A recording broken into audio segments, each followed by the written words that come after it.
Et tout de suite. Que tout se passe bien. Ouais.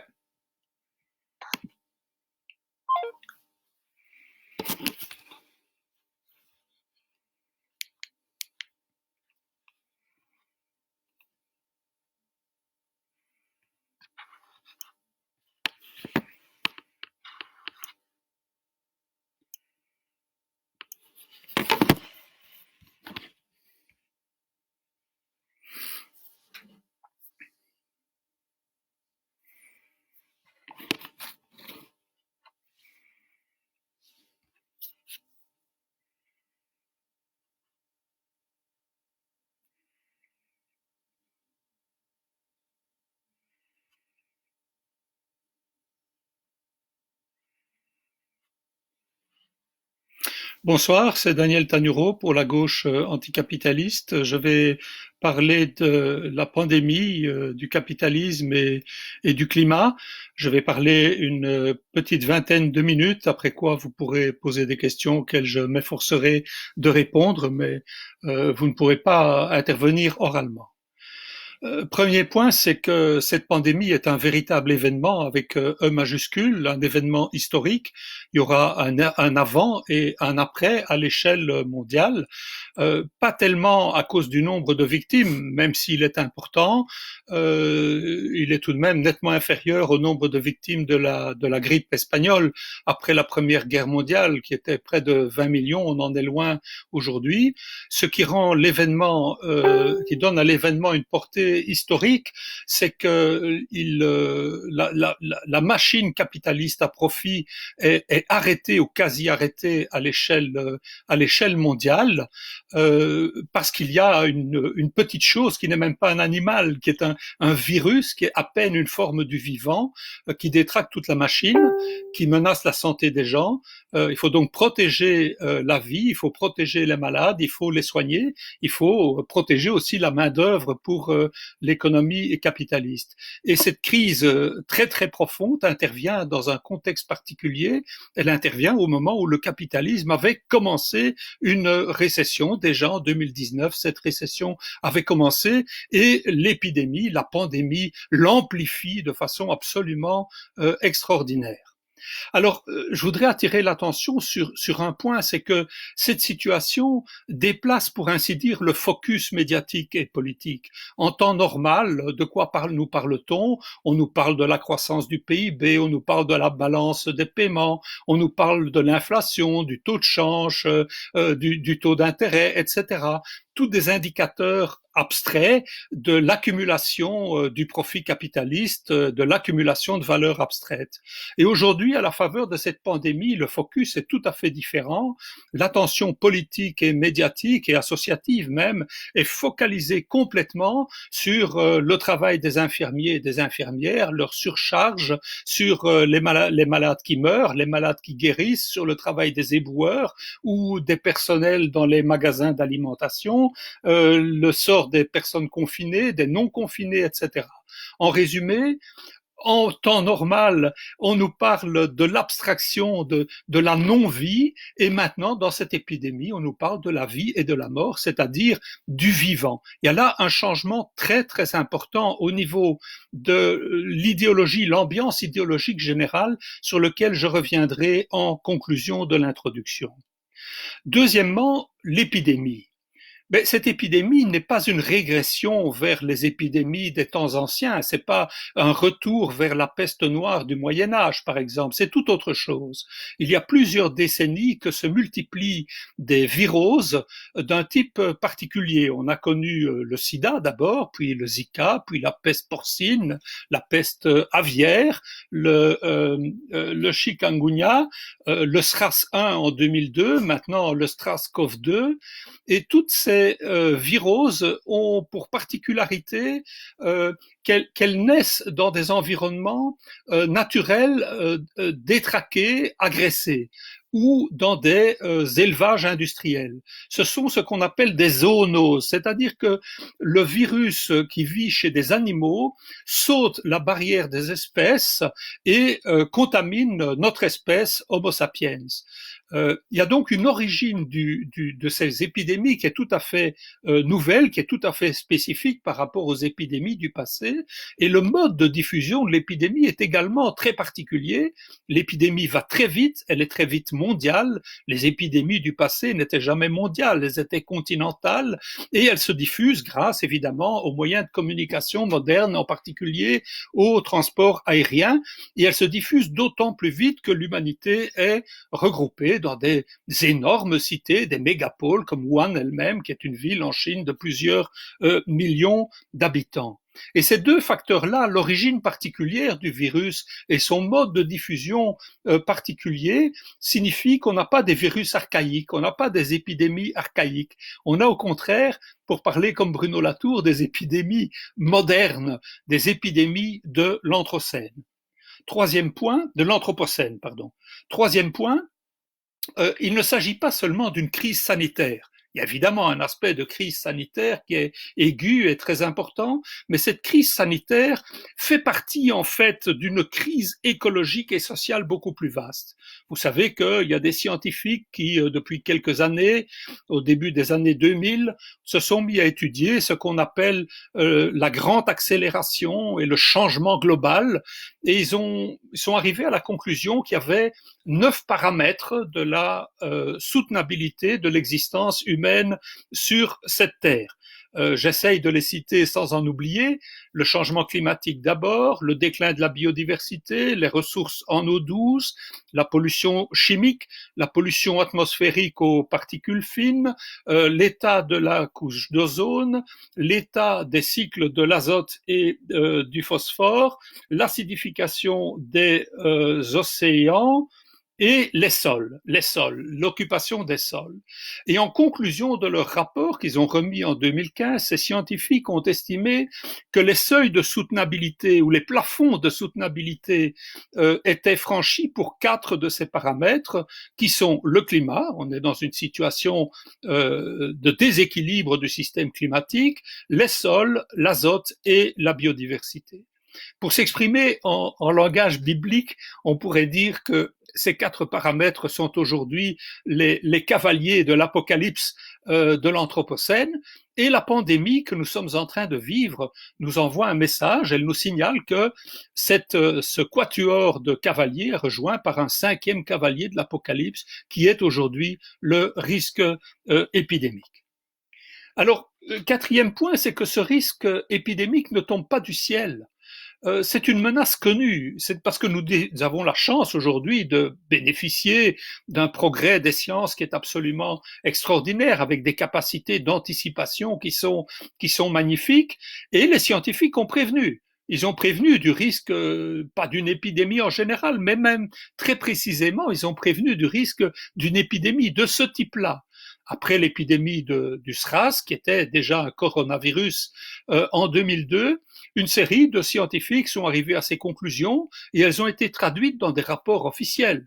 Il y a par exemple eu 2 rapports à l'Assemblée nationale française qui pointaient la grande probabilité qu'on voit se répéter dans le futur une nouvelle épidémie comme celle du SRAS provoquée par une zoonose, un virus qui saute la barrière des espèces, qui est d'origine animale, qui se répand dans l'espèce Homo sapiens.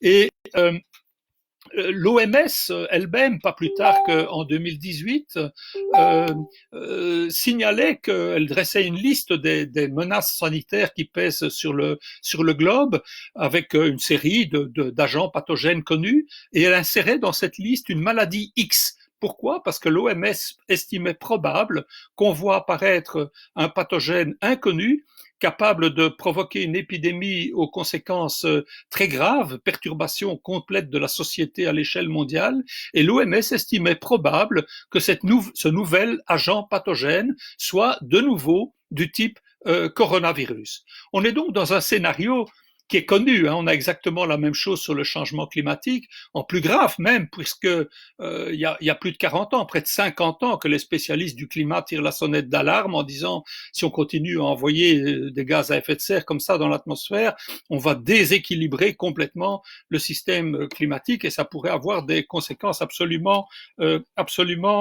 dramatiques. Et là aussi, les gouvernements n'en tiennent absolument pas compte. Comme on sait, les émissions de gaz à effet de serre continuent d'augmenter, sauf maintenant avec la pandémie, elles se réduisent substantiellement. Le comble de la surdité ou de l'aveuglement des décideurs politiques, c'est que concernant la pandémie, en 2002, des chercheurs belges et français sont arrivés à la conclusion que les coronavirus constituent une catégorie très stable de virus et qu'il serait donc possible assez facilement de trouver un traitement qui serait valable non seulement pour le SRAS-1, mais aussi pour d'autres coronavirus qui viendraient après. Et ils estimaient le coût de ces recherches à 200 ou 300 millions d'euros. Il leur fallait évidemment des subsides publics et ils ne les ont pas obtenus. Et ils ne les ont pas obtenus pourquoi? Mais tout simplement parce que les gouvernements considèrent que la recherche sur les médicaments, ça appartient au big pharma, à l'industrie pharmaceutique, et que l'industrie pharmaceutique, elle ne fait pas des recherches pour le bien de l'humanité ou pour la santé publique, elle fait des recherches pour le profit. Il faut donc un marché et des clients solvables. Or, l'épidémie de SRAS était passée, il n'y avait donc plus de marché, plus de clients, donc on n'a pas fait la recherche.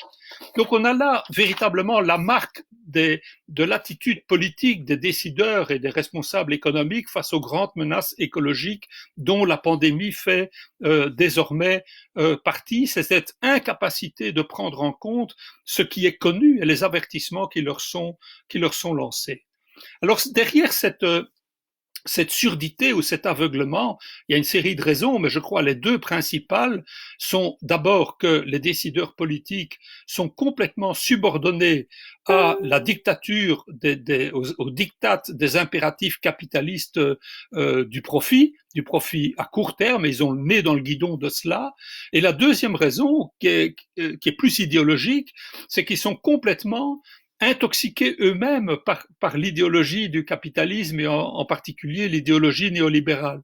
C'est-à-dire ils considèrent que les lois du marché sont plus fortes que les lois de la biologie pour le virus ou que les lois de la physique pour ce qui est du changement climatique. Ils considèrent que les lois de leur système économique sont des lois naturelles supérieures et considèrent que le marché va tout régler s'il y a un problème. Eh bien, on s'aperçoit maintenant que le marché ne règle pas tout et que si on s'imagine qu'on puisse commander des masques en Chine pour protéger les soignants chez nous, ben, si la Chine est bloquée à cause de la pandémie, il n'y a plus de masques et on ne protège pas les patients ni la population. C'est aussi simple que cela. Le cinquième point que je voudrais aborder, c'est la question de la gestion de la pandémie. Et le premier point à remarquer à cet égard, c'est que tous les politiques aujourd'hui sont obligés de se résoudre à cette gestion, même ceux qui n'y croyaient pas, même ceux qui disaient ce n'est qu'une petite grippe, hein, les Trump, les Johnson, les Rutte, qui disaient on va laisser le virus se répandre et la société, la collectivité va être immunisée. Même ceux-là sont aujourd'hui obligés de battre machine arrière de façon précipitée pour une raison bien simple, qui est que ne rien faire comme ils avaient commencé, c'était leur orientation au départ, pour la raison bien simple que ne rien faire coûtera plus cher. Non seulement coûtera plus cher financièrement au système capitaliste, mais leur coûtera aussi plus cher à eux électoralement. Et pour Trump, par exemple, ce n'est pas une considération mineure et sans intérêt. Donc, ils sont tous occupés à gérer cette épidémie et tous nous disent la même chose, c'est que c'est une question de bien commun, que nous devons tous être unis autour de nos dirigeants éclairés pour combattre le virus. Alors, il est bien évident que les consignes de sécurité qui sont données, il faut les respecter. Il faut rester confiné, il faut respecter la distanciation physique, je préfère l'appeler comme ça que sociale. Faire le contraire serait irresponsable.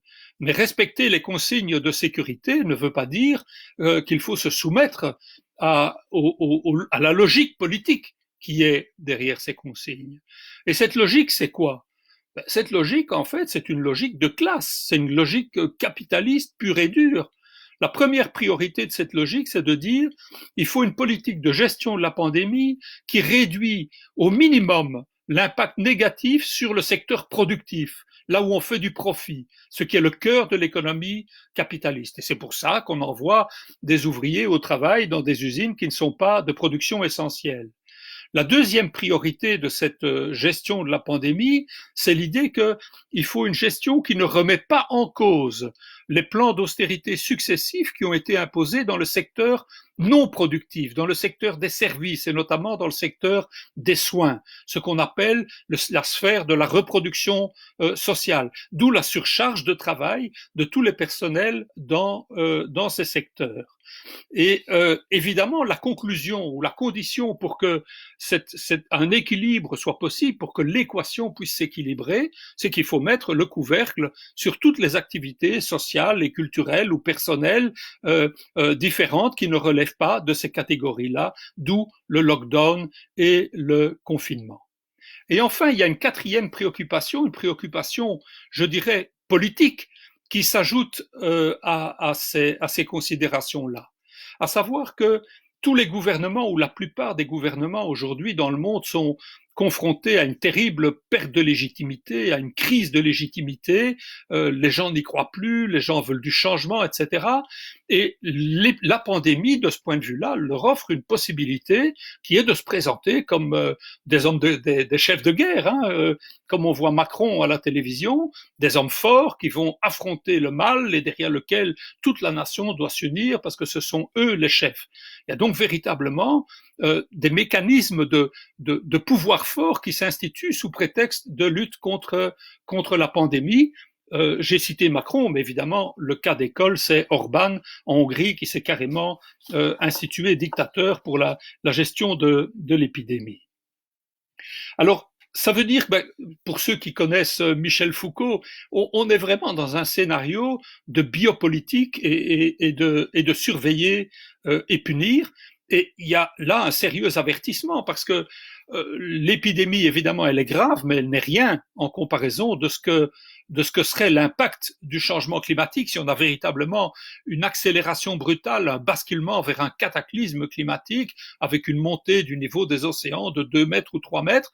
Mais la gestion de la pandémie nous donne une image de ce que serait la gestion capitaliste d'une situation de ce genre, une situation que les gouvernements n'auront évidemment pas vu venir et qu'ils seront obligés de gérer, de même que Trump aujourd'hui est obligé de gérer la pandémie. Et ils recourront à des moyens du même genre, priorité à la production et mettre sous le boisseau les libertés, la vie sociale, la vie culturelle et au nom de la lutte contre le fléau, s'accorder des pouvoirs spéciaux, créer un État fort.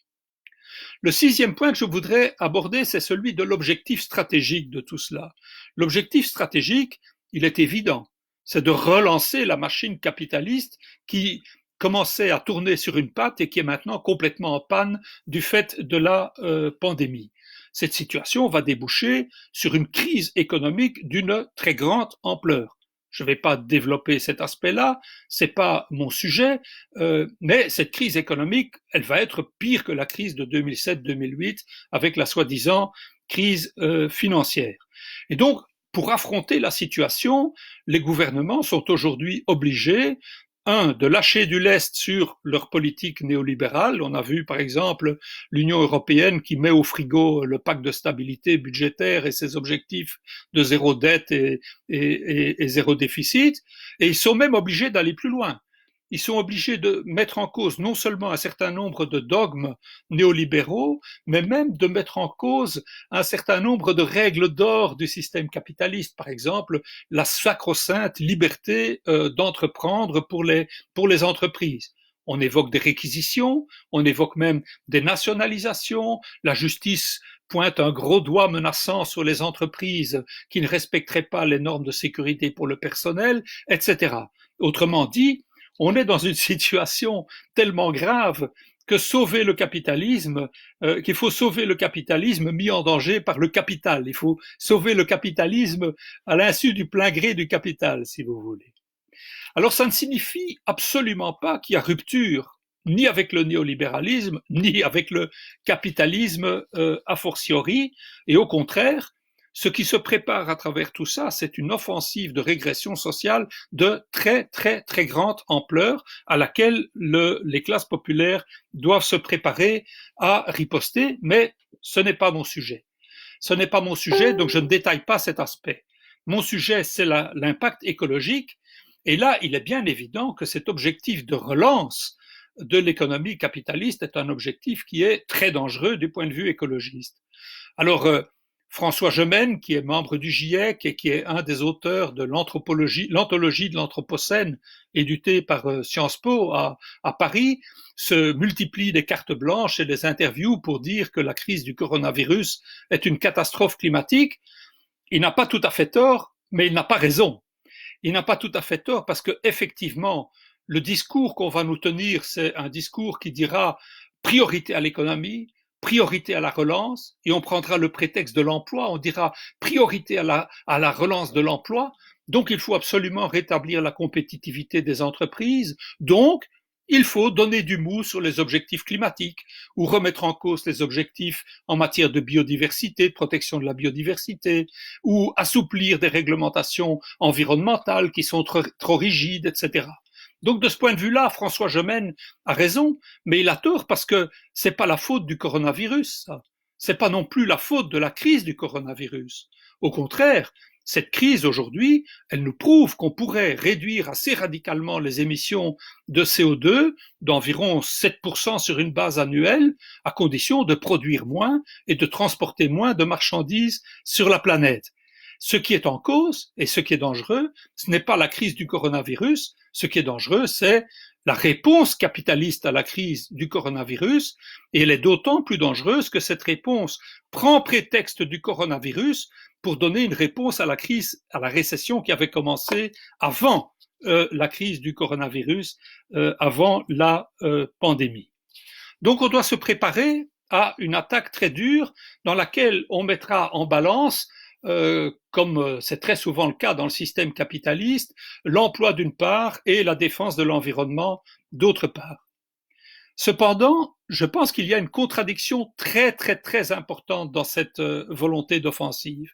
Et cette contradiction, c'est que la volonté de relancer, de donner la priorité au capital et à sa rentabilité va entrer en contradiction assez frontale avec un sentiment qui existe, je crois, très largement dans les populations aujourd'hui, un sentiment qui est on a été trop loin avec l'économie, on a été trop loin avec les profits, on a oublié le social, on a oublié la santé, on a oublié les soins aux gens, il faut prendre soin des gens.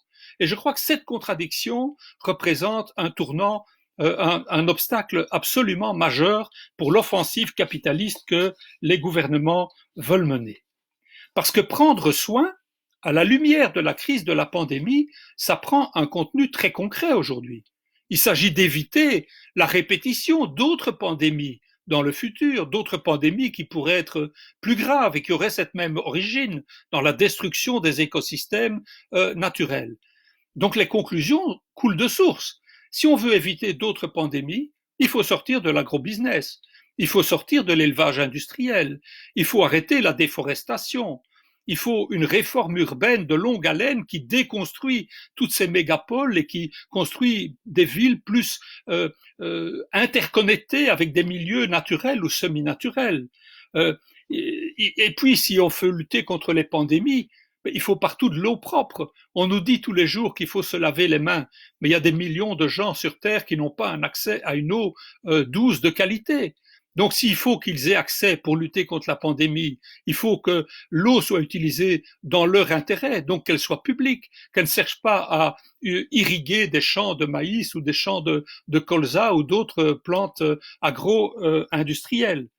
De même, si on veut réinvestir si on veut constituer des systèmes de santé résilients, qui soient capables de faire face aux futures pandémies, à ces nouvelles épidémies de l'Anthropocène, il faut refinancer radicalement le secteur de la santé. Mais qui va payer? Il faut aller prendre l'argent là où il est. Il faut faire payer les actionnaires. Dans les pays du Sud, où il y a à peine un système de santé pour les plus pauvres, ben, il faut annuler la dette. C'est la condition sine qua non pour essayer d'aider ces populations à se doter d'un système de santé correct. Et puis il y a le changement climatique lui-même. On sait que la fonte du permafrost, ou le pergélisol, comme on dit en français, aboutira fort probablement à libérer des virus anciens, des bactéries anciennes qui sont prisonnières là, et qui vont se répandre par le biais des ouvriers qui travaillent dans des mines dans ces régions. Donc il faut absolument respecter l'objectif fixé à Paris de 1,5 degré de réchauffement maximum. Bref, vous voyez la logique. Il s'agit de tirer sur ce fil de la santé, du prendre soin et du secteur de soins pour dévider l'ensemble de l'alternative anticapitale. Il s'agit de reformuler l'alternative écosocialiste en partant de ce point de vue-là, en partant de ce changement majeur qui est que les gens aujourd'hui tirent de la crise la conclusion qu'il faut donner une priorité beaucoup plus forte à la défense de la santé, au bien-être, au prendre soin, et qu'il faut pour ça mettre les moyens sur la table. Et cela représente, je pense, un tournant d'une importance stratégique. Parce que depuis des décennies, les écosocialistes sont confrontés au même problème, qui est que la lutte écologique, bien sûr, elle est sociale à long terme. Si le niveau des océans monte de 10 mètres, c'est une catastrophe sociale. Mais c'est dans longtemps, ça. C'est dans longtemps. Donc les priorités économiques et sociales immédiates apparaissent ou apparaissaient comme en contradiction avec la cause écologique. Et ici, avec ce changement, avec cette importance majeure du prendre soin, de la santé et du soin en général, les deux problématiques se superposent. Le social et l'écologique coïncident.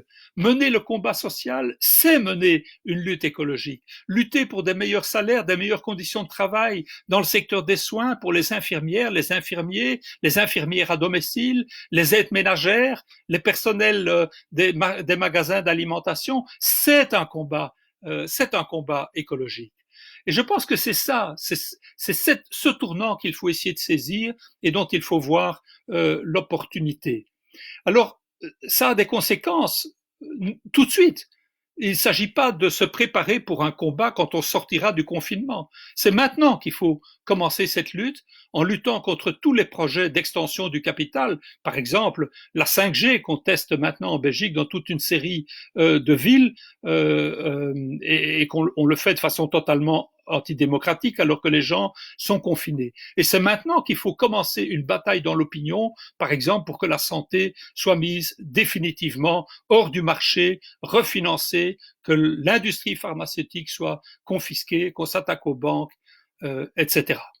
Voilà, je crois que vous pourrez imaginer les conclusions concrètes possibles de cette orientation. Je m'arrête là, j'ai déjà parlé 25 minutes et je vais essayer maintenant de répondre à vos questions si je parviens à les trouver. Oui, je vois là s'il y en a. Merci pour votre attention.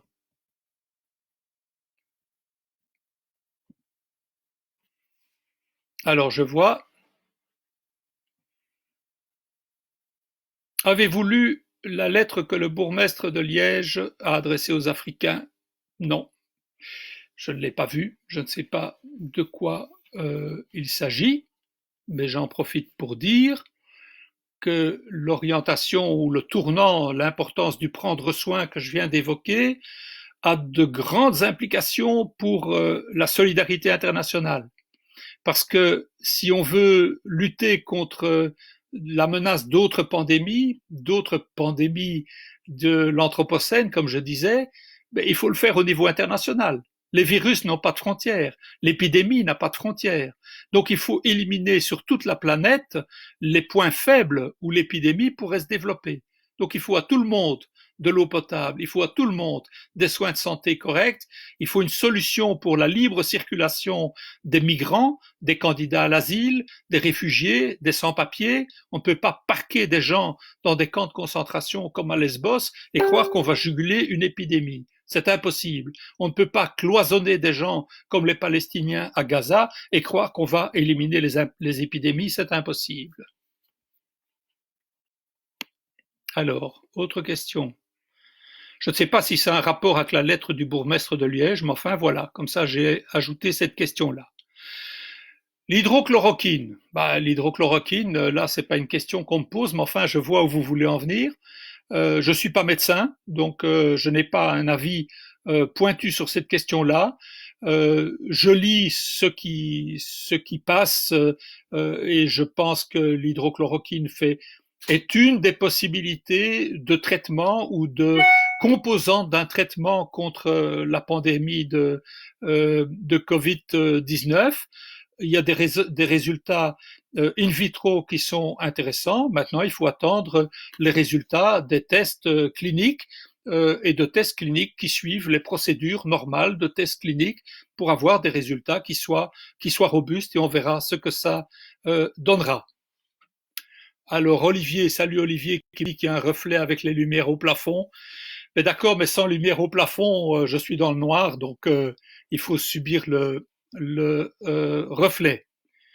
Lucio Scanu m'envoie le lien vers un article dans la Libre Belgique où je crois deviner qu'on parle, les hôpitaux bruxellois tirent la sonnette d'alarme des risques de débrayage évoqués. Ben oui, je comprends tout à fait ces gens-là et je pense qu'ils ont raison. Il n'y a pas de raison qu'ils soient pris en otage par la pandémie et par la nécessité d'agir contre la pandémie et qu'au nom de cela, on leur interdise de protester sur leurs conditions de travail, sur le fait qu'ils ne bénéficient pas de moyens de protection élémentaires pour leur propre vie et celle de leur famille. Alors je ne sais pas s'ils doivent faire une grève au finish, ça ce serait sans doute malvenu et je suppose qu'ils n'y pensent pas eux-mêmes, mais qu'ils observent un arrêt de travail, qui sortent de l'hôpital et qui démontrent de façon visible pendant, je ne sais pas, une demi-heure, une heure, que la situation est intenable, comme première action, ça me semble assez justifié. Il y a Abderrahman Zouana qui me dit bonsoir du Maroc, bonsoir camarade. Lucho, merci de le rappeler, Daniel. Ian me dit bonsoir de l'île Maurice. Eh bien, bonsoir camarade, ça me fait fort plaisir que tu sois là.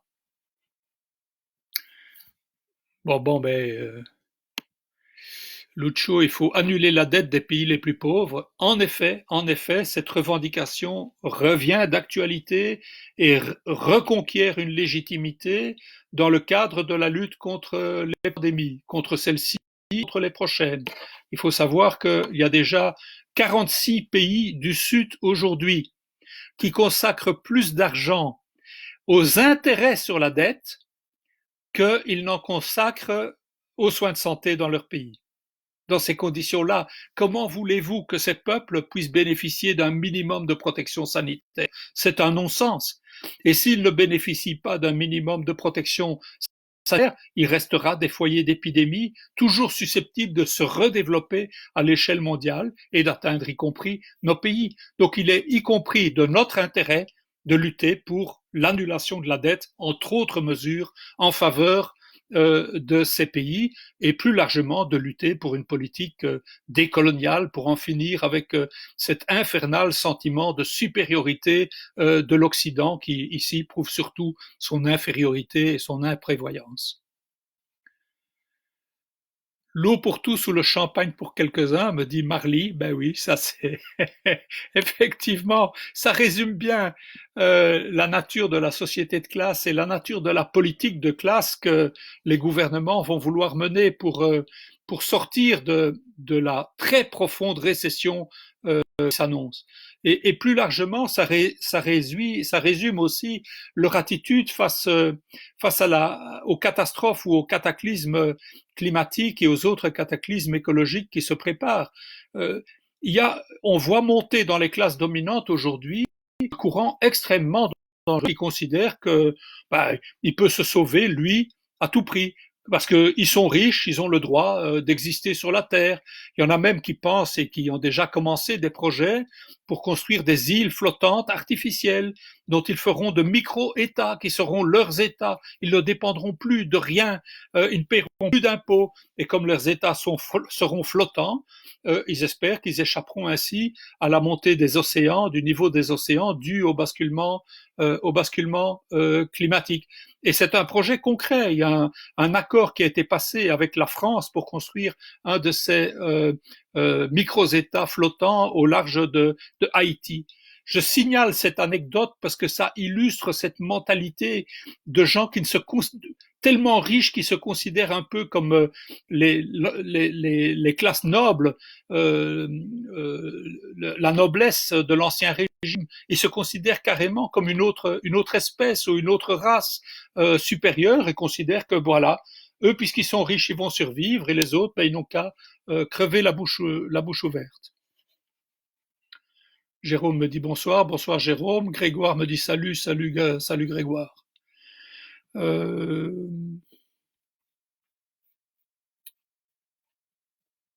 Lucho encore, 35 ans que les malades et les personnes en situation de handicap rappellent que le système de santé doit être immédiatement amélioré. Oui, la santé pour tous hors du marché, absolument.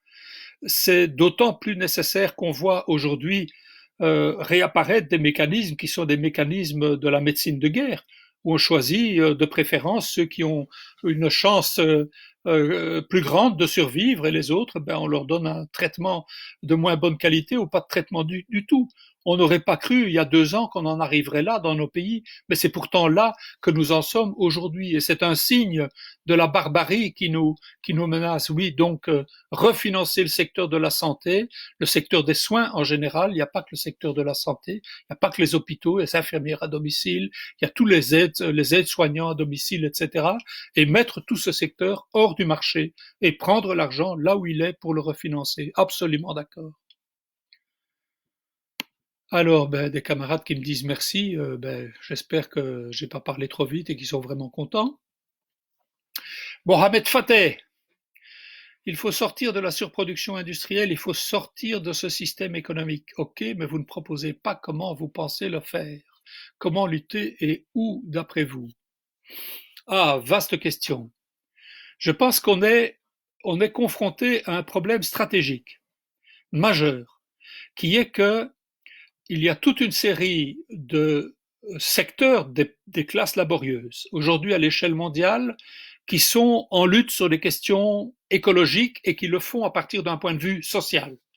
D'abord, il y a les paysannes et les paysans, comme Via Campesina, tout de même un syndicat de plus d'1 million de membres et qui a une orientation à la fois sociale et écologique, qui à partir de la question agricole et des propres intérêts économiques des petits paysans met en avant des revendications de type écologique. C'est donc de l'écosocialisme en pratique. Puis il y a la jeunesse. On l'a vu avec les grèves lycéennes pour le climat, on l'a vu dans des actions de blocage comme à Notre-Dame-des-Landes ou Ende Gelände en Allemagne. Puis il y a les peuples indigènes, qui sont peut-être peu nombreux en proportion de la population mondiale, mais qui jouent un rôle absolument décisif pour défendre à la fois des milieux naturels qu'ils ont aménagés par leur activité, par leur mode d'existence, et en même temps qui défendent une certaine vision du monde, qui est différente de la vision instrumentaliste, utilitariste, qui est celle du système marchand et du capitalisme en particulier. Une vision du monde dans laquelle ce sont les humains qui appartiennent au territoire et pas le territoire qui appartient aux humains. Mais seulement, le grand problème qu'on a, c'est que à côté de ces secteurs-là, et à côté des femmes qui, dans ces 3 secteurs-là, sont aux avant-gardes des luttes, hein, on le voit partout, chez les indigènes, chez les paysans et dans la jeunesse, ben, regardez la figure de Greta Thunberg, à côté de ça, il y a un gros problème, c'est la classe ouvrière. La classe ouvrière qui n'est pas du tout à l'avant-garde de la lutte écologique. Et donc, le défi stratégique qui nous est posé, c'est comment entraîner la classe ouvrière dans la lutte pour l'environnement, en sachant que bien sûr elle peut comprendre que c'est un enjeu social à long terme, comme je disais, si le niveau des océans doit monter de 10 mètres dans 3 siècles, c'est très mauvais socialement, mais 3 siècles c'est loin. Donc il faut trouver des raisons plus immédiates de l'entraîner, parce que si on ne l'entraîne pas, on ne gagnera pas la lutte écologique, évidemment. On ne va pas, il faut changer le mode de production, n'est-ce pas, pour sauver la planète. On ne va pas changer le mode de production sans les producteurs, et a fortiori, on ne va pas le changer contre eux. Donc il faut un système. Alors je pense que la convergence des luttes entre les secteurs les plus avancés, le mouvement des femmes, le mouvement écologique ou écosocialiste, les peuples indigènes, la jeunesse, cette convergence-là peut exercer une pression et ouvrir des moments de crise politique sur certains enjeux écologiques qui obligent le mouvement ouvrier ou des parties du mouvement ouvrier à choisir son camp d'une façon claire. Vous allez me dire que c'est très théorique, mais non, il y a déjà eu des cas pratiques où ça s'est passé. La bataille de Notre-Dame-des-Landes, par exemple, elle a été gagnée en partie comme ça. Elle a été gagnée parce que cette conjonction de forces entre des paysans, les zadistes, le mouvement des jeunes, le mouvement des femmes a fait de la construction ou pas de l'aéroport de Notre-Dame-des-Landes un enjeu politique, un enjeu de crise politique. Et on a vu à cette occasion-là la CGT de Vinci, c'est-à-dire le principal syndicat de l'entreprise qui devait construire l'aéroport, dont les salariés, dont théoriquement auraient eu intérêt à ce qu'il soit construit, on a vu au contraire la CGT de Vinci basculer dans le camp de la lutte contre l'aéroport. Donc il faut essayer de multiplier des exemples comme ça, hein, créer deux, trois, de nombreux Notre-Dame-des-Landes, comme aurait dit Che Guevara. Et je pense, et ça c'est le lien avec ce que j'ai essayé d'expliquer dans l'introduction, je pense que cette nouvelle conjoncture idéologique où la question du prendre soin occupe une place si importante dans la formation de la conscience de tas de gens aujourd'hui dans nos sociétés, cette nouvelle conjoncture idéologique est plus propice pour ça. Parce que qu'est-ce qu'on voit? Regardez le monde du travail aujourd'hui dans la crise de la pandémie. On peut distinguer trois catégories. Il y a ceux qui sont confinés et qui, bien sûr, restent harcelés par le télétravail, mais quand même, c'est pas la même chose que d'être soumis à la discipline du travail sur le lieu de travail, au petit chef, etc. On est plongé dans la vie quotidienne, les enfants, la cuisine, la vaisselle à faire, et on commence à réfléchir à l'occupation du temps et au sens du travail salarié. Et puis il y a ceux qui sont obligés d'aller travailler à l'usine parce que les machines, elles ne travaillent pas, elles ne télétravaillent pas. Et ceux-là, souvent, ils avaient un sentiment un peu de supériorité de la ouvrière, n'est-ce pas? Ils se sentaient plus élevés ou plus valables que les autres. Et d'ailleurs, ils ont souvent un meilleur salaire. Et ceux-là, aujourd'hui, ils se rendent compte, ils tombent de haut. Parce qu'ils se rendent compte qu'en fait, ils ne sont que de la chair à patron, hein, comme disent les camarades italiens. C'est-à-dire qu'ils ne sont là que pour permettre aux machines de tourner et d'ajouter par leur travail de la plus-value à ce qui sort des machines. Donc ils tombent de haut. Et donc ils sont aussi interpellés par la question du prendre soin et la question de la santé. Et puis il y a tous ceux des secteurs du soin qui, eux, n'ont pas de doute sur le sens de leur travail. Ils savent que ce travail est socialement utile, mais ils voient que leur travail, leur secteur est complètement sous-financé, sous-évalué par la société. Et donc, on a une conjoncture qui, à mon avis, permet de nouer des nouvelles formes d'alliances au sein même du monde du travail avec le reste de la société. Voilà, je m'excuse d'avoir été un peu long là-dessus. Bien. Quel rôle de la recherche universitaire, mon bon Daniel? C'est Olivier qui me demande ça. Quand on sait que les budgets alloués diminuent et sont de plus en plus orientés vers l'application commerciale immédiate, si possible, les technologiques, les sciences humaines et sociales, on n'y comprend rien.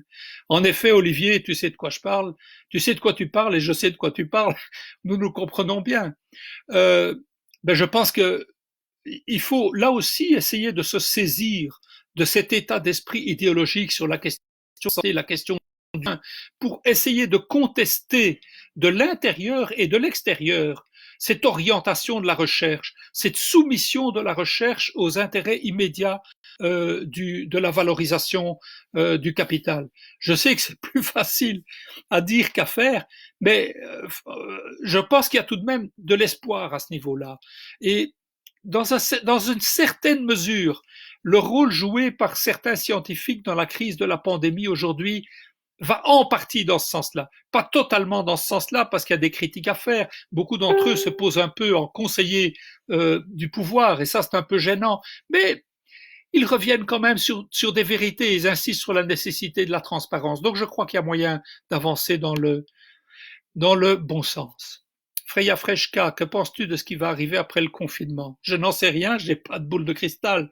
Ce que je sais, c'est que la classe dominante va attaquer très, très, très violemment. Elle va devoir le faire et sans doute, elle va, comme elle sait que la partie est délicate, il n'est pas exclu qu'elle lâche du lest, qu'elle lâche encore du lest sous forme de petits avantages mineurs en direction des classes populaires.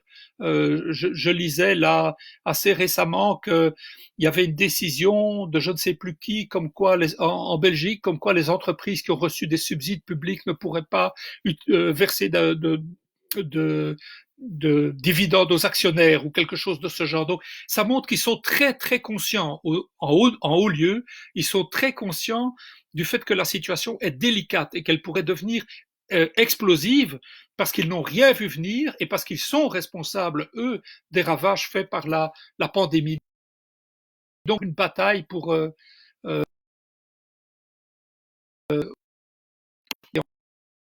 on voit. Bon, il y a Jack qui me dit que je reprends toutes les catégories du capital pour le remettre à ma sauce et que je suis le dernier repas du capital. Bon, ben, je ne vais pas perdre mon temps à répondre à ça. C'est très, très peu amical. Patrick Chapuis, comment convaincre les gens de réfléchir alors qu'ils ont peur? Ça, c'est une question extrêmement. Je jette sur l'heure. Il me reste un quart d'heure. Je crois qu'il faut distinguer la peur et la panique. Je crois vraiment. La panique, elle est, quand les gens paniquent, ils sont incapables de réfléchir. Mais quand ils ont peur, la peur peut être un stimulant pour la réflexion. La peur peut être un stimulant pour saisir, avoir l'intelligence, appréhender les rapports réels. Et si on explique aux gens de façon sobre, euh, sans catastrophisme exagéré, la gravité terrible de la crise écologique à laquelle nous sommes confrontés, parce que je n'ai parlé que très très peu du climat, mais il faudrait parler de la biodiversité, il faudrait parler des sols, il faudrait parler des 4 cavaliers de l'Apocalypse. Et si on le fait bien, il y a moyen, je pense, que des gens qui ont peur utilisent leur peur pour inventer des solutions.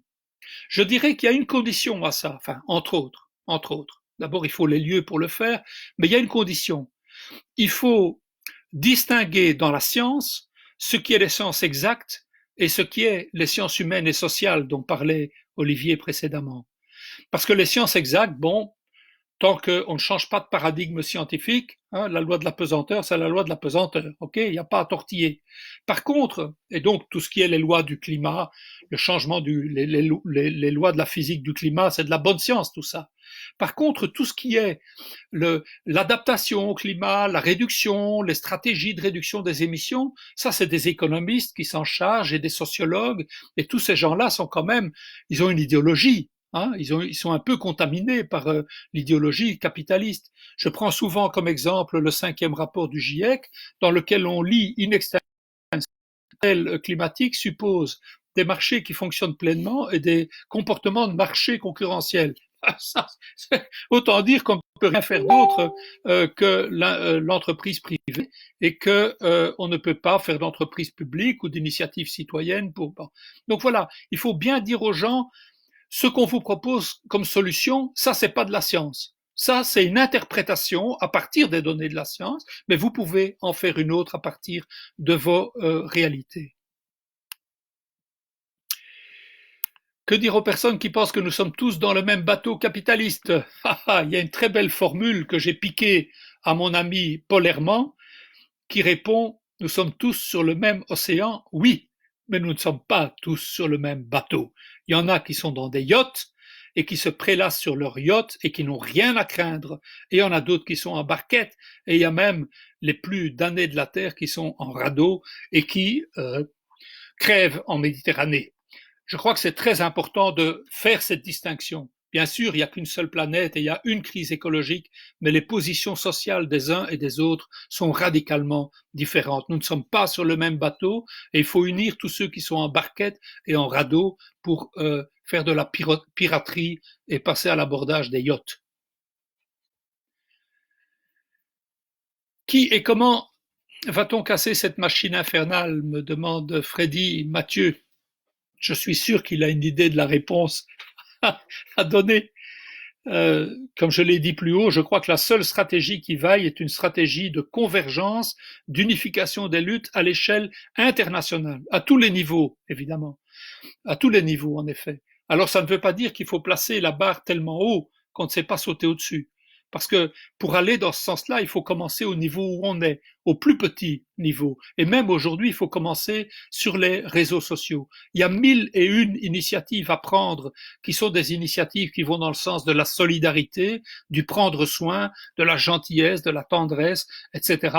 C'est ces initiatives-là qu'il faut favoriser et c'est autour de ces initiatives qu'il faut essayer de faire converger les forces sociales exploitées et opprimées et les luttes en général. Je pense que là-dedans, je vois qu'il n'y a pas de question là-dessus, alors je vais développer un peu. Je pense que dans cette stratégie, j'aurais dû dire dans l'intro, mais j'étais déjà trop long, le mouvement féministe a un rôle très important à jouer. Parce que tout ce changement que j'ai décrit au niveau idéologique, c'est-à-dire la montée de l'importance du prendre soin, du soin en général, qui vaut pour les humains, mais qui vaut par extension aussi pour l'environnement, parce que nous faisons partie de la nature, nous ne sommes pas séparés de la nature. Toute cette réflexion-là, elle est portée depuis des années par le mouvement féministe et en particulier au sein du mouvement féministe par les militantes écoféministes. Et il y a là une force extraordinaire. Il y a un nouveau mouvement féministe qui naît au niveau mondial et qui a un pouvoir subversif extraordinaire pour contester toutes les, toutes les attitudes utilitaristes, autoritaires, de domination. Quand les féministes disent entre la domination des femmes par les hommes et la domination de la nature par les humains, c'est la même chose, c'est le même phénomène, elles ont raison. Et pourquoi est-ce que c'est tellement subversif? Mais parce que ça a un potentiel de contestation du rapport salarial. Parce que le rapport salarial, c'est un rapport de domination et c'est pas du tout un rapport de prendre soin, bien au contraire. On le constate aujourd'hui dans les magasins qui font grève chez Deleuze ou ailleurs en Belgique contre la surexploitation et les conditions de travail dans le cadre de la pandémie. Noah qui me demande quelles sont les solutions aujourd'hui pour sortir de ce système avec une opinion publique manipulée par les médias et par le mainstream et par le haut capital. Les solutions, c'est de s'organiser, s'organiser, s'organiser et encore s'organiser pour créer notre propre discours, notre propre récit et petit à petit gagner en audience avec ce récit-là. Je ne vois pas d'autre solution. On ne va pas réussir à construire des médias alternatifs qui est l'écho des médias mainstream. Mais si on construit une force suffisamment puissante, une force de contestation, on peut percer, y compris dans ces médias-là. Regardez le bilan du mouvement des Gilets jaunes en France. Qui aurait cru ça? Des gens sortis de nulle part comme ça, qui se lèvent, qui disent ça suffit, on en a assez, on occupe les ronds-points, et ils ont fini par faire passer un message qui a secoué très profondément toute la société française. Et sans cette action de cette couche remarquable d'activistes des Gilets jaunes, on n'aurait pas connu la lutte contre la réforme des retraites de Macron et on n'aurait pas connu une telle contestation. Je sais que les médias mainstream continuent à défendre Macron, mais malgré leur défense, il y a plus de 60% de la population française qui est opposée à sa réforme des retraites. Donc voilà, on peut gagner. Sébastien, beaucoup ma façon de voir les choses, merci. Oui, bon, il n'y a pas de question, je suis d'accord avec toi et merci pour les éloges. Abderrahmane Zouana qui me demande si les tâches de la gauche anticapitaliste après la pandémie seront les mêmes que celles d'avant. Ben, je crois que j'ai répondu avec l'introduction. Euh, c'est c'est le même programme, c'est la même ligne politique. On reste anticapitaliste et écosocialiste, ça ne change pas. Et les revendications qu'on va défendre sont en gros les mêmes. Mais je crois qu'on doit les organiser différemment. Je crois qu'on a aujourd'hui une porte d'entrée vers la conscience de couches assez larges de la population par le biais du prendre soin des gens et prendre soin de la nature parce que la nature c'est l'extension des gens. Marx disait déjà que la nature c'est le corps inorganique de l'humain. C'est une très belle formule. Par ce biais-là, je crois qu'il faut réorganiser l'ensemble de la ligne politique à partir de cette porte d'entrée. Oui, Jennifer, Goto répond à Jennifer, oui. Lucho, comment allons-nous à gauche et toutes les gauches nous unir pour réagir ensemble contre la folie qui se présente? Ah ben, je crois qu'il faut la seule manière, tu sais, Lucho, on a eu quelques expériences qui n'étaient pas tout à fait toujours heureuses en matière d'unification de toutes les gauches, hein, mais ça reste un objectif essentiel. Je pense que cet objectif ne peut être poursuivi qu'à partir d'un puissant mouvement social. Il faut un mouvement social autogéré, auto-organisé, qui détermine lui-même ses revendications, qui n'est pas subordonné à une organisation ou à une chapelle politique quelconque, et qui, à partir de sa propre plateforme de revendication, oblige les organisations qui se réclament de la gauche à s'unir. Je pense que ça, c'est leur stratégie. Ben, c'est ce qu'on a essayé avec la gauche d'ouverture. Ça n'a pas marché, mais ça ne veut pas dire que ça ne peut pas marcher un jour. Comment va-t-on imposer la sortie de l'agrobusiness? Ah ben ça, c'est à la fois difficile et compliqué, difficile et facile. C'est difficile parce que c'est une puissance terrible, mais c'est relativement facile d'un autre côté, ou plus facile en tout cas que de sortir les ouvriers, les salariés du système salarial, parce il reste des centaines de millions de petits paysans et de petites paysannes à l'échelle mondiale qui se battent pour maintenir une agriculture, une agroécologie de qualité, qui produit des bons produits et qui les diffuse autrement que par les circuits commerciaux contrôlés par le grand capital. C'est un allié très puissant, ça. Et il est présent aussi dans nos régions avec des tas de petits producteurs qui font du bio et qui ne demandent qu'à diffuser ces produits bio et qui ne demandent qu'à discuter avec les clients ou les usagers de la manière dont ils travaillent et de ce qu'ils produisent. Joshua qui m'envoie des fleurs, merci Joshua. Simon François, comment casser les bases du système capitaliste? Quels autres systèmes sont possibles à mettre en place dans un avenir proche? Oh là là, ça c'est des questions vraiment fondamentales, hein, les amis. Il faut casser les bases du système capitaliste, c'est quoi? C'est la propriété privée des moyens de production, c'est la concurrence, c'est des États, c'est des polices et des armées au service de ces États, et c'est le système salarial, hein, où on vend sa force de travail à un patron. Il faut casser ça. Ben, casser ça, ça ne se fait pas en élisant quelques députés au Parlement. Casser ça, ça n'est possible que si les exploités, les victimes, les opprimés, eux-mêmes et elles-mêmes de ce système-là se révoltent et rendent la situation ingérable du point de vue même du système capitaliste. Et si dans le cadre de ces révoltes, ces exploités, ces opprimés s'organisent, s'auto-organisent démocratiquement sur les lieux de travail, dans les quartiers, partout, dans les écoles, s'unissent, élaborent des formes et créent une situation de double pouvoir où à un moment, il sera possible pour les classes populaires de construire leur propre pouvoir. Là, je fais un résumé vraiment à la vitesse VV'. Il y a des tas de livres à lire sur le sujet et si tu me contactes sur Facebook, on peut en discuter plus avant. Jérôme, il faudra aussi veiller à lutter contre les entreprises utilisant la crise pour redorer leur blason. Oui, tout à fait. H&M se vante de continuer à verser les salaires des employés, demande à ses couturières de coudre des masques. Oui, tout à fait.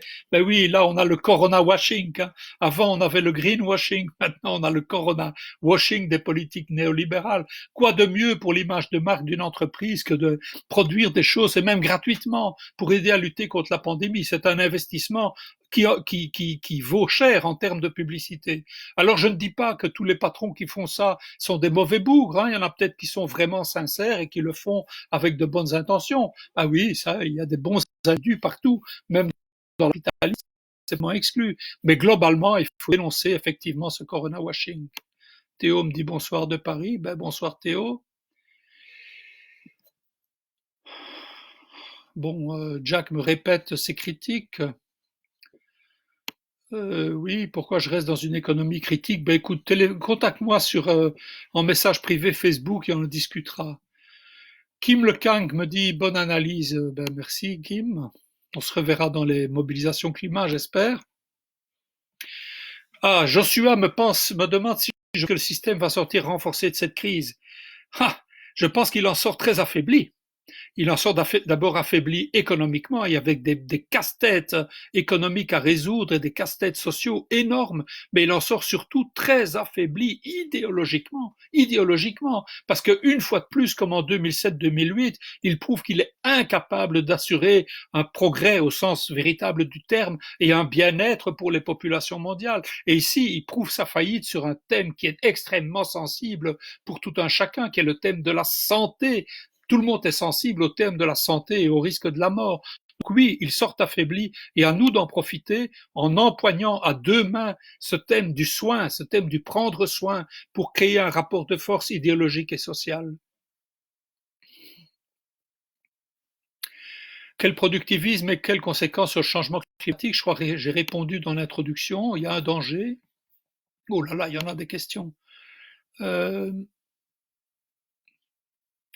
C'est à ce moment qu'on comprend en France que la privatisation des entreprises qui étaient publiques n'est pas la solution. Effectivement, la privatisation a entraîné la délocalisation, ce qui fait qu'il n'y a plus d'usines pour une épidémie comme celle-là. C'est une partie du problème. Mais effectivement, la privatisation se révèle comme une solution de gribouille, hein, une politique qui n'a bénéficié qu'aux capitalistes. Prochainement sortie de l'Italie puis de l'Espagne, de l'UE abandonnée par l'Europe, je ne pense pas. Comme l'a dit Nadia la semaine dernière, la classe dominante en Italie n'a aucune intention de sortir de l'Union européenne, la classe dominante en Espagne pas davantage. Non, ce qu'il y a, c'est qu'ils vont essayer de jouer les rapports de force à l'intérieur de l'Union européenne pour avoir plus de solidarité, notamment sur les impacts budgétaires de la pandémie. Ne risque-t-on pas d'avoir un léger refinancement de façade dans les soins de santé? Oui, je crois, afin de calmer la colère populaire avec de l'argent récupéré via des coupes budgétaires sordides dans d'autres secteurs. Et effectivement, c'est une menace, parce que la classe dominante est affaiblie sur les questions idéologiques, comme je l'ai déjà répété plusieurs fois, spécialement sur cet enjeu du soin et de la santé, et elle va devoir faire quelque chose. Elle va devoir faire quelque chose qui n'est pas purement néolibéral. Elle va devoir lâcher un peu de l'Est, je pense. On verra plus dans le futur. Je ne me fie pas trop aux déclarations de Macron qui dit que l'État-providence, c'est pas un coût, c'est pas une charge, que c'est la fierté de la nation française. Sarkozy a fait le même genre de cinéma lors de la crise financière en 2007-2008. Ça, c'est simplement du bluff pour essayer d'éviter un fossé avec la majorité de l'opinion publique et amener les gens tout doucement à reprendre, à se remettre sous le joug de l'exploitation. Mais ils sont mal pris. Ils sont vraiment mal pris. Patrick Chapuis, pour les libéraux, la solution est claire, plus de libéralisme, de cliniques privées, plus de chaînes d'approvisionnement, bref, plus de mondialisation et de libéralisme. Comment convaincre les gens de lutter ensemble et pas céder à la logique néolibérale? Afficher la suite, c'est un long message, on dirait. Euh, oui, ben les libéraux, je trouve ils sont mal pris aussi aujourd'hui. Hein. Vous avez vu comme euh, le jeune loup aux dents longues, là, comment il s'appelle, Boucher, s'est fait ramasser par les scientifiques là quand il disait il faut pas exagérer avec le catastrophisme et les pandémies et la mondialisation. Et puis tous ils l'ont cassé en disant ben oui, la mondialisation joue un rôle, c'est évident. Donc je trouve il y a une belle expression en néerlandais, hein, ne pas être aux nouvelles petites pommes de terre. Ça veut dire on n'est pas trop à l'aise, on n'est pas bien dans ses pantoufles, mais ils sont mal pris idéologiquement. Désiu, en tant que citoyens pour le futur, comment pouvons-nous agir pour pousser nos gouvernements à agir dans le sens de la santé de l'individu, d'y prendre soin, et non uniquement dans le sens du profit? Quels sont vos conseils concrets?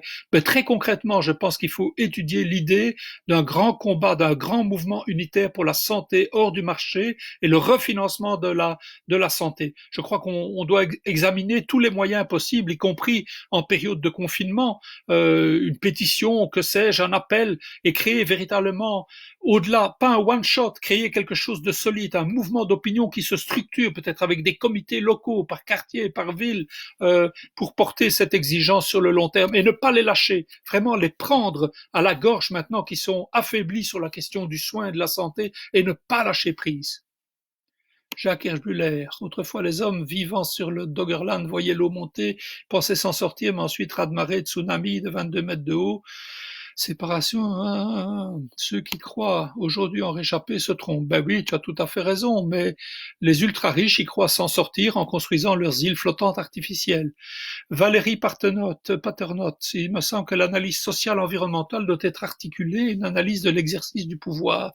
Vous évoquez la Hongrie devient une dictature, pourrait se cantonner à évoquer la Belgique dont l'État est en totale déliquescence et afficher la suite dont l'agenda politique est imposé par une minorité non élue. Si on veut que les choses changent, cette question doit être abordée, sinon on parle dans le désert.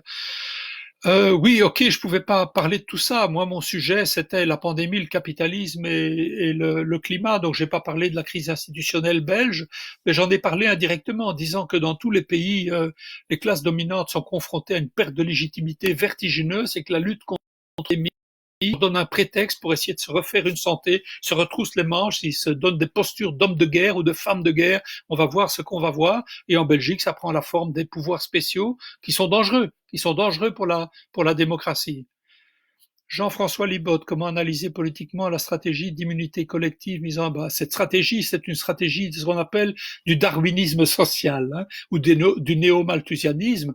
L'idée, c'est en fait que les plus faibles vont crever. C'est aussi simple que ça. C'est du cynisme et de la misanthropie et de la haine des pauvres des personnes moins valides. Y a un validisme là-dedans et une arrogance de riches sans complexe, sans scrupule. On va jusqu'au bout. On va jusqu'au bout de la logique du marché. Le marché va tout régler. Ben, la pandémie, tant pis, elle se déroule dans le cadre du marché. Et le marché fait le tri entre ceux qui peuvent survivre et ceux qui survivent pas. Mais comme je l'ai dit dans l'introduction, ils sont obligés, ceux-là, de battre machine arrière parce qu'ils se rendent bien compte qu'ils vont se casser la figure. La loi Peter, 100 heures par jour, oui, bon, oui, donc ça c'est un symbole des attaques antisociales en France aussi, jusqu'à 60 heures semaine maintenant, sous prétexte de pandémie. Voilà comment ils peuvent, eux, essayer d'utiliser le prétexte de l'épidémie pour attaquer les droits sociaux. Est-ce que la décroissance est une solution? Ben, la décroissance de la production matérielle est nécessaire et la décroissance des transports est nécessaire. Absolument, sinon on ne sait pas sauver le climat. Mais il faut savoir ce qui doit croître et ce qui doit décroître, parce qu'il y a des choses, on n'est pas contre la croissance en soi. On est pour la croissance de la culture, la croissance de l'enseignement, la croissance du savoir. Tout ça, ça peut et ça doit croître pour tout le monde.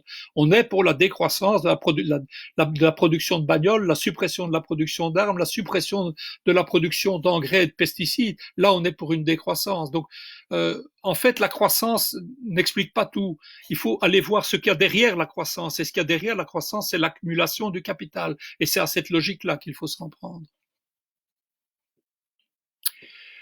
Sean me pose une question, je ne comprends pas que les premières lignes mal payées. Ah oui, les premières lignes de la crise, oui, sont mal payées, effectivement. Et donc tout ce qui apparaît aujourd'hui à travers cette crise du soin et cette crise du prendre soin, c'est que le centre de gravité de la société n'est pas là où il devait être, n'est-ce pas? Il est aujourd'hui dans la production de valeur, dans la production de profit, la production de marchandises et de camelotes par tous les moyens, alors que le centre de gravité de la société, il devrait être justement dans ce qu'on appelle la sphère de la reproduction de la société, la sphère de l'entretien de la société, la sphère du soin, et par extension la sphère de la nature qui entoure la société. Laurent Petit, j'ai raté le début, peut-être que le sujet est abordé. Diminution de la production, a-t-elle entraîné l'inflation? J'ai l'impression. Oui, oui, il va y avoir inflation, pas à cause de la diminution de la production, je crois, mais plutôt à cause des grandes quantités de liquidités qui vont injecter dans l'économie pour éviter des faillites. Je crois que ça va être ça la cause de l'inflation, mais je suis pas économiste.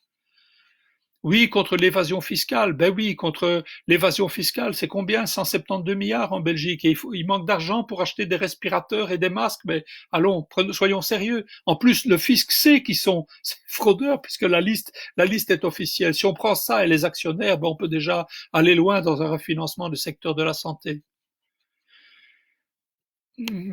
Abderrahman, j'ai déjà répondu à une de ces questions, donc je saute. Grégoire, comment organiser un débat démocratique sur les activités essentielles, utiles et nuisibles alors que nous sommes en confinement?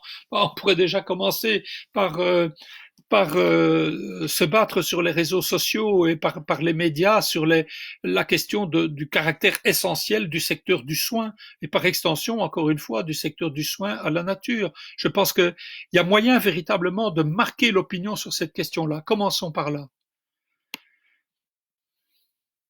Faut pas oublier la 5G. Oui, j'en ai parlé de la 5G.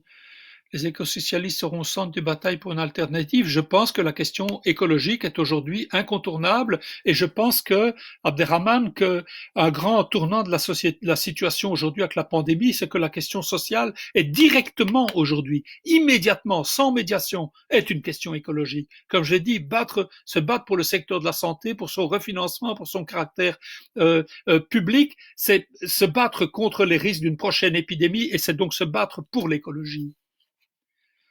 Aujourd'hui, Trump a annoncé qu'il attend 100 000 morts aux USA. Oui, en même temps, nous voyons des grèves qui éclatent un peu partout aux USA. Un petit commentaire sur les élections et la politique des USA. Comme spécialiste, je suis pas spécialiste des USA. J'ai écrit un livre sur le sujet, mais c'était une commande.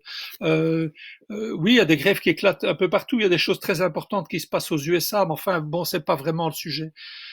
Convergence des luttes, oui, Lucho. Merci pour les féministes. Il n'y a pas de quoi, Valérie. Je fais de mon mieux, mais je suis pas parfait, hein. Margot, Guillaume, s'organiser, oui, mais c'est pas une solution en soi. La question est comment s'organiser, de quelle manière, quelle stratégie utiliser.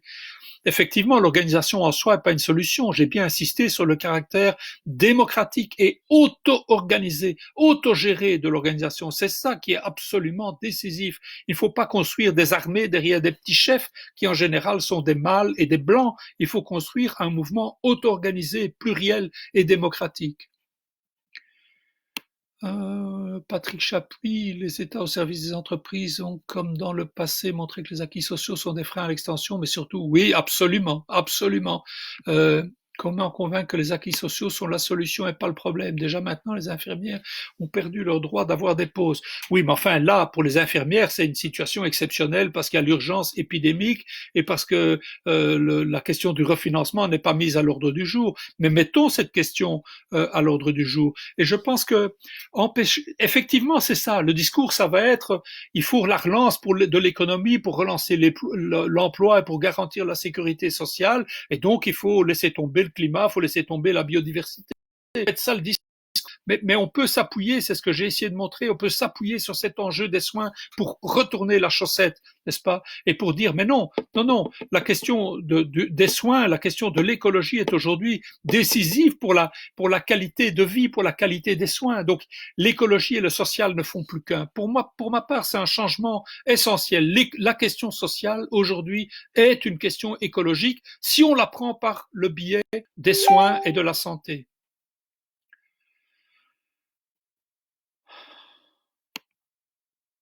Pierre de Noël, oui, d'accord, Pierre, c'est un slogan, mais je suis d'accord.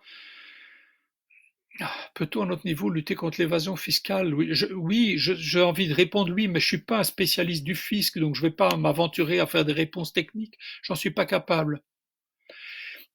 Antoinette, il faut des masques en tissu. Oui, oui, il faut des masques et il faut faire soi-même des masques. Et je sais que tu en fais, Antoinette, et je te tire mon chapeau. Et tu as raison de faire appel aux bénévoles. J'ai pas de machine à coudre. Et en plus, je sais à peine coudre un bouton, mais à culpa. Mais oui, il faut le faire.